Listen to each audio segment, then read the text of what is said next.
whether or not in a free society like Britain we have the right to say what we want and to write what we want and to not be censored, not be killed, not be forced into hiding, not be the subject of fatwas by evil old men.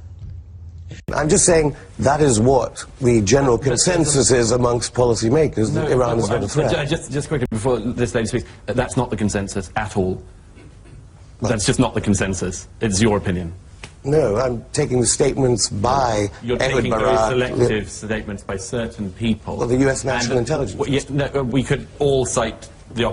Should Osama bin Laden have been executed or arrested to face trial? No, I couldn't disagree more. I'm elated by the death of Osama bin Laden. As I think any decent person should be. The issue of whether or not he was armed is, I mean, obviously Yasmin is an expert in these kind of operations, but if you are one of the military... If I can continue, if you're one of the military personnel in the compound in that situation, you don't know whether he's got a suicide vest, you don't know whether he's going to pull another bomb, and let's get on to the other issues. Firstly, this idea that he could be tried.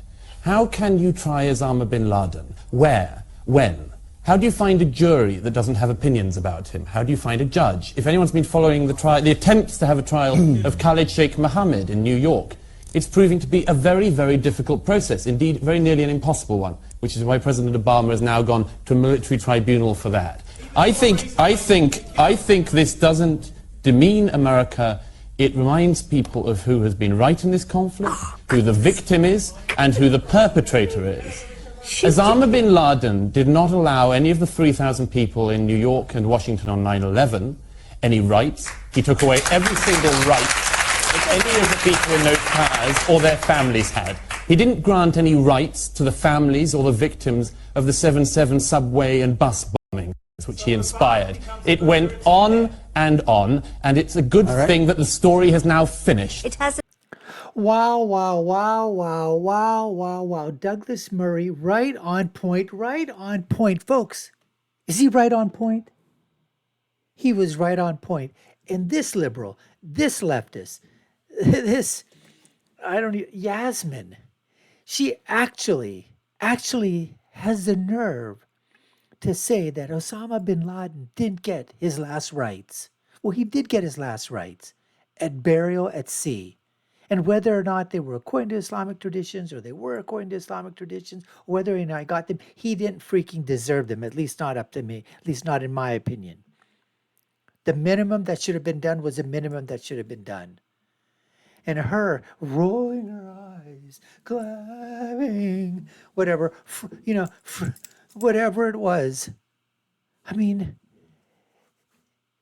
just, we're not here to make everybody, we're not here to be nice. We're fighting a war on terror. That's what we're fighting. Now, we have rules and regulations within that, but the enemy doesn't abide by them, and we try to abide by as much as we can. But for this lady, and you know what? Thank God that we heard the audience. Thank God that we heard I'm going to play that tape again. But thank God we heard the audience clapping. For once we saw a majority of people clapping for what Douglas Murray was saying, which was so sensible, made such common sense. Why is it that the left, why is it that these leftists, all I can think of is my acronym SIMMER. These people are just stupid, idiotic, moronic, retarded folks. They're just simmering in their own stew of liberalism, of leftism. As if we have to sort of, say, oh, yeah, let's make sure that we give him just the absolute proper send-off to an evil, despicable, vile, terrorist human being, Osama bin Laden. That's what we have to do. No, all we had to do was put him in a pine box, put him 6 feet under, and that's it. Or dump his body into the ocean, which is exactly what happened. Anyways, folks, that's what we have on tap for you today. We got more of Douglas Murray takedown and comebacks coming up, so don't go away.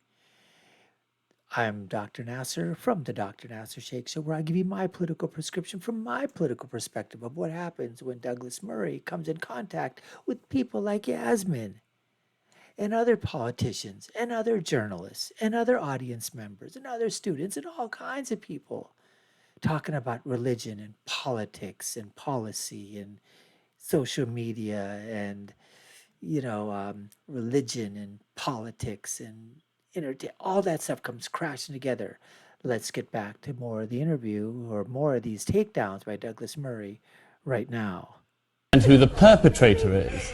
Osama bin Laden did not allow any of the 3,000 people in New York and Washington on 9/11 any rights. He took away every single right that any of the people in those cars or their families had. He didn't grant any rights to the families or the victims of the 7/7 subway and bus bombings, which he inspired. It went on and on, and it's a good thing that the story has now finished. It hasn't. It can't be stressed enough how little you take notice of the opinions of people who hate and then burn books they don't read. Such people are not people whose opinions you should be considering. You mentioned earlier about the huge number of civilian casualties. I can't think of another situation in war in which a fifth of casualties are civilian, and in which the Hamas have suffered up till now perhaps as many as 400 casualties. 400 terrorists being killed seems to me to be good work. It's good work for the future of Israel. It's good work for the future of the region. Upwards of 75 children have been killed. You can't call them terrorists. No, I didn't call them terrorists. I said they were innocent civilians. But the 4 times that number of people being killed, the targeted people being killed, are terrorists, and they have been killed, and that can only be good for the region. It can only be good for Israeli security. And if the Arab world really cares about the Palestinian peoples, why doesn't it do something for them practical, instead of whining about this tiny slither of land which Israel occupies? Why don't they realize that if there's going to be peace in the region, it relies on there being a Palestinian solution, and there relies on there being an Israeli solution? That can happen, but the first thing that has to happen is that the Arab governments and the Palestinians realize that Israel isn't going anywhere. If they made that realization, why would they be firing rockets into Israel proper? This isn't disputed territory. They're firing rockets into Israel. Why are they doing? Douglas, is it more virulent nowadays then than 20 years ago, 10 years ago, 50 years ago? What? Anti-Americanism in Europe, anti-Europeanism in America. Well, I mean, it's been talked up a lot, yeah. And there are people with an interest in talking it up. It should be stated. Once, for instance, you've written a book saying Europe is in decline, you kind of have a vested interest in it declining, otherwise you'll prove to be an idiot at parties.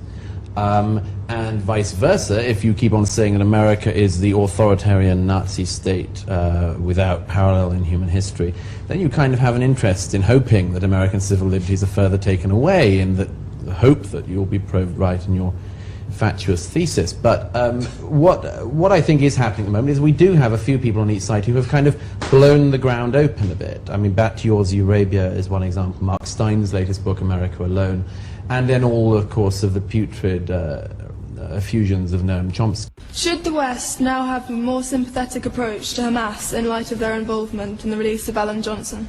In the light of Hamas's involvement in the release of Alan Johnston, should the West now take a more sympathetic approach to them? Well, Douglas Murray, you better start on that. Well, the answer is no. Of course not. I'd like to know who it was who was booing in the audience. I don't know who the Hamas supporter is in the audience there. Hamas is a terrorist organization which makes a fetish out of the murder of Jews. And I'd like to know who it was who thought that that movement was a good thing. This, incidentally, if you don't mind Jew murder, let me tell you what these people were doing just a couple of weeks ago to their own co-religionists in the Gaza, where they went to their next-door neighbors and threw people off buildings and shot people in the back when they were running away. And you think now this is a rehabilitated organization because they posed for the release of a journalist? Because they posed and organized that to look good? It's a good move. It's a good move when anyone feels that they can say what they believe, and to do so with freedom, impunity, and without fear of threat. So I'd mention that, and I'd also mention the very good and exciting news of the death of Bernard Manning, which I think is a great development this week and a great success. And Wow, wow, wow. Was that great or was that great? Douglas Murray going right after that audience. That audience member asked a question. This was Hamas back in, I think, 2005, probably, after the elections, where they basically went out on a rampage and killed all the Fatah members, all those that opposed them in the election of the Palestinians elected the terrorist Islamist fundamentalist organization Hamas, and they went out and shooting people in the back of the heads, throwing off buildings, just killing their family members, whatever they could do to terrorize, taking their bodies around. Some member in the audience clapped or whatever, and Douglas Murray was saying, I want to know who that person was. That's that Hamas sympathizer. Good for Douglas. That was absolutely great. What a great, great, great comeback that was.